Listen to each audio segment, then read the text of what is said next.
encounters under hypnosis. Some scientists suggest that what they're actually reliving might be repressed emotional trauma or subconscious fears from childhood. But for the abductee, the alien encounter is very real. In abduction cases, many times the person will remember consciously that something strange or bizarre happened to them, something out of the ordinary. They desire to go into hypnosis to retrieve the hidden memories. During some abductions, I'm aware of them, of their taking sperm samples in many different ways. They've done it in many different ways. With tubes, with like catheters. There's one way I have not been able to deal with emotionally or under regression,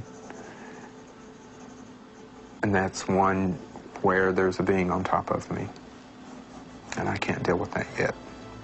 Under hypnosis, Jesse Long is reliving trauma that he believes is caused by his abduction experience.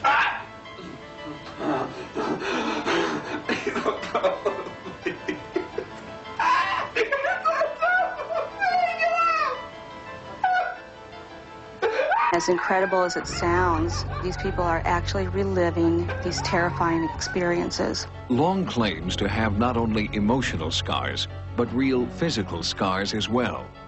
Even more disturbing are stories from women who believe they were abducted for breeding purposes. As incredible as this may sound, we have come across in the research cases having to do with missing fetuses. I remember they numbed me from the waist down, and they took something that looked like an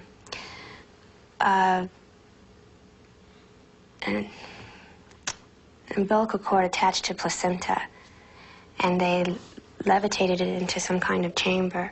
Later abduction scenarios, she is actually shown a baby. Now, this baby is not like a human baby that, as we know it. It's a cross between an alien and a human. It's the central question of UFO research today. Why are they manufacturing these offspring, these babies? If we knew the answer to that, I think we would have a large part of the UFO mystery finally in hand. Not every reported encounter with an alien is frightening and traumatic. Some people who claim contact with extraterrestrials tell us that for them, the encounter was a peaceful communication. That was certainly the case for Dorothy Izad of Vancouver, British Columbia. I went over to the window, looked out, and there was this enormous thing up in the sky. It was in the shape of a diamond.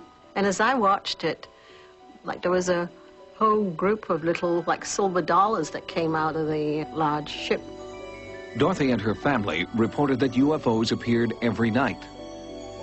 I've been with her, I've seen these things. We all went down and we saw the phenomena, you know, flying in formation, you know, streaking across the sky, this sort of thing. She tells me what they are, but I'll never be convinced until they drag me screaming and kicking into one of their ships.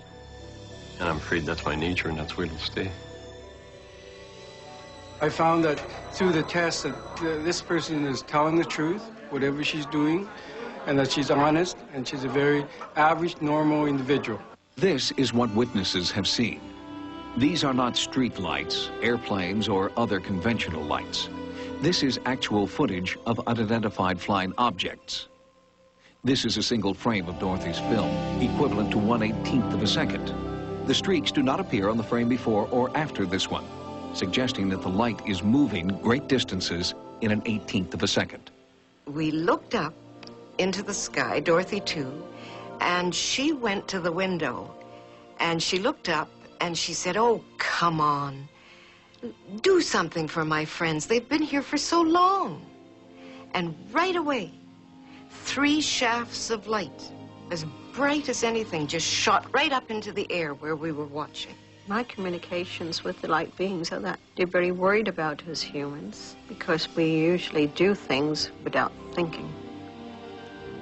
The weapons we build, the way we raping the earth, without thinking of the consequences. Although it does not appear that this film has been altered, skeptics believe these images are the result of light phenomena emanating from Earth, not UFOs. But Dorothy believes these lights are alien spacecraft and that she can communicate with the creatures inside. Coming up, what caused an unmanned Soviet probe to be knocked out of Martian orbit? This is something that most likely destroyed the Phobos 2 mission to Mars. And it can do it again. And our hunt for UFOs in the Southern California desert continues. The greatest challenge for a serious UFO researcher is finding hard evidence. Film and videotape are easily faked, and skeptics distrust first-person accounts. The team we followed into the California desert made every effort to maintain a scientifically valid investigation. All kinds of state-of-the-art technology continue to arrive at the surveillance site. Well, this radar works like any other radar. It's a precision piece of equipment which utilizes radio waves, which are bounced off a given target to determine its relative size, speed, and location. And that's how it communicates. Theoretically, radar signals could also be picked up by an alien craft. Another signaling device is this laser. This high-powered laser acts as a beacon, but researchers also fear it could be interpreted by approaching craft as a hostile act. On this laser here, you would probably be able to see it reflect off a surface approximately 2 to 3 miles away, although the laser beam does continue on to infinity. So if I was to shine the laser straight up, it would continue on beyond the Earth's atmosphere and continue on forever. Most UFO research is privately funded, but the U.S. government is now launching its own search for extraterrestrial intelligence with a NASA program known as SETI. SETI stands for Search for Extraterrestrial Intelligence, and it's an effort by NASA and a fair number of astronomers to look for life in the galaxy. We're going to turn the world's largest telescopes toward the heavens with the idea of looking for some signs that we're not alone in the universe. The idea is to listen for radio signals that might be deliberately or perhaps even accidentally transmitted by other civilizations. Any signals from space will be analyzed by a sophisticated computer system to determine if an alien life form is trying to communicate with us. It's been said that in the first 30 seconds of this new NASA experiment, we'll collect more data than all the experiments of this type that have collected in the last 30 years. So that's a big step forward. While the U.S. looks for proof of alien spacecraft, the Russians believe they already have proof. In 1988, the Soviet Union launched 2 unmanned probes to explore Mars and the space around the planet. Phobos 2 achieved Mars orbit in January of 1989.